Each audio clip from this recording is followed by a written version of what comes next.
This is Optimal Relationships Daily, episode 236, Finding the Connection Between Minimalism and Relationships, by Cait Flanders of CaitFlanders.com. Welcome back, Relationship Optimizers. I'm your host, Joss Marie, and this is the show where I read to you every Monday through Friday from some of the best relationship blogs out there. I cover the highlights of falling in love, the challenges of breakups, and many more topics that fall within the realm of relationships. If you're enjoying OLD relationships, we'd love for you to rate and review the show right in the Apple Podcast app. But with that, let's hear Cait's post about minimalism and relationships and start optimizing your life.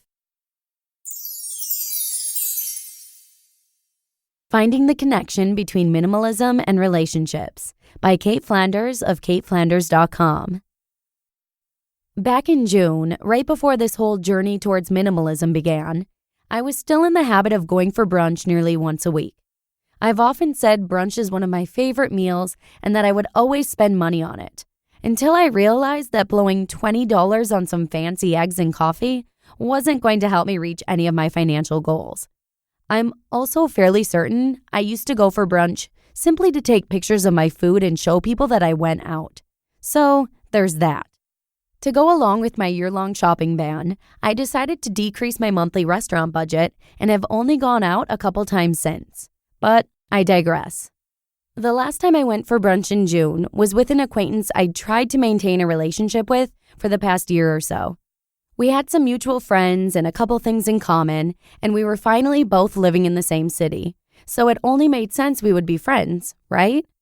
That's what I used to think anyway. During our meal, however, I finally listened to my gut instinct, gotta love that thing, and paid attention to how I felt both during and after our interactions. The verdict? It wasn't good. Not only was this person not very kind or supportive, most of their comments were filled with backhanded compliments. Whenever I walked away from one of our hangouts, I always felt like I'd been interviewed by a reporter who was planning on writing a story about all the ways I was screwing up my life. And while I personally know a few great reporters, there are some general rules everyone should follow when talking to one. Be mindful of what you say and always ask beforehand if you want something to be off the record. Think about that for a minute. Then try to imagine how uncomfortable those hangouts used to be for me. I felt like I couldn't be myself, had to hold back in conversation, and could never share how I really felt about anything. This is not how two friends should feel when they talk to one another. For so long, though, I'd been holding on to that list of reasons why we should be friends until I finally realized it just wasn't going to work. So I decided that would be our last brunch, and we haven't spoken much since. According to the minimalists, minimalism is a tool used to rid yourself of life's excess in favor of focusing on what's important so you can find happiness, fulfillment, and freedom. When I first read that definition, I was focused on the material aspect of my journey towards living a more meaningful life. So I assumed it was just talking about the physical items around me. Of course, there will be benefits from removing clutter and excess stuff from my life. It'll help me appreciate the things I love most. But once I got past that part, I realized why they had a chapter on minimalism plus relationships in their first book. A couple weeks ago, I mentioned that one of the ways I am pushing past the material part of my journey is by paying attention to how I feel about all of my relationships, nurturing the ones I care most about and putting less energy into the ones that drain me. So far, the example I shared is the only one where I felt the need to stop interacting with someone, so it's not like I'm cutting out friends left, right, and center here. In fact, it's been the opposite. Removing one negative relationship that wasn't working has made me that much more mindful and grateful of all the amazing people I am able to call my family and friends. And there's the connection. I hate to compare people to stuff, but this has to be what minimalism is all about. Putting energy into needing fewer things but seeing greater results. I saw it when I decluttered my home, then finally felt like I could move around it with more ease, and started to procrastinate household chores less and less. I've seen it at work since I've been able to pass off some of my work to freelancers and focus on the projects I enjoy most. And now I see it in my relationships. While I don't necessarily have fewer of them, I did remove one that brought me down, which has allowed me to focus on the ones I truly care about. Sending someone a little gratitude note each day has been a great start. In making the connection between minimalism and relationships, a few of the other lessons I've learned are: 1, you can't change the people around you, but you can change the people around you. This is a quote from the Minimalist book and is one they share on social media often. For me personally, it's a good reminder that I don't have the power to change something I don't like about a person, but I do have the power to change my reaction to it.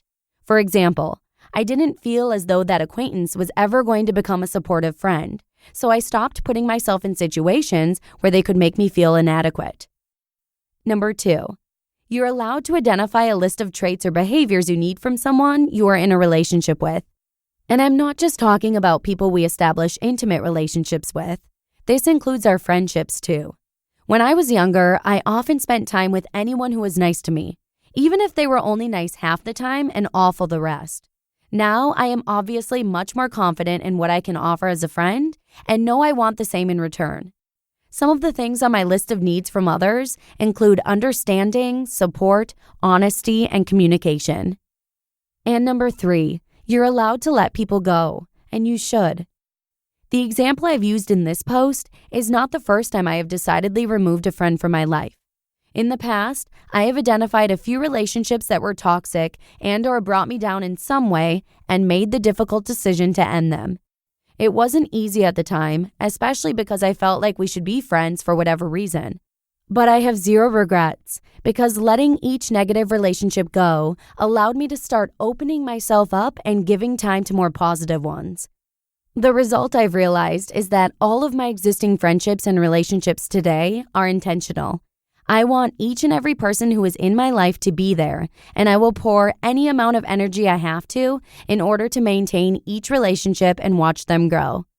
No two relationships are the same, and therefore I don't have a definition of what a good relationship is, because mine are all good in their own way.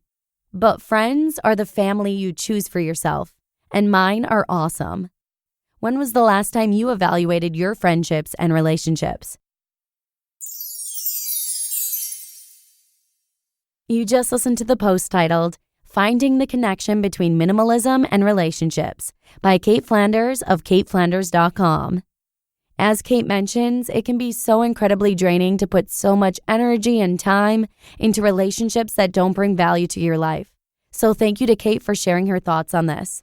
I hope you enjoyed it as much as I did, and I look forward to seeing you again tomorrow with a post from Eddie Corbano, where your optimal life awaits.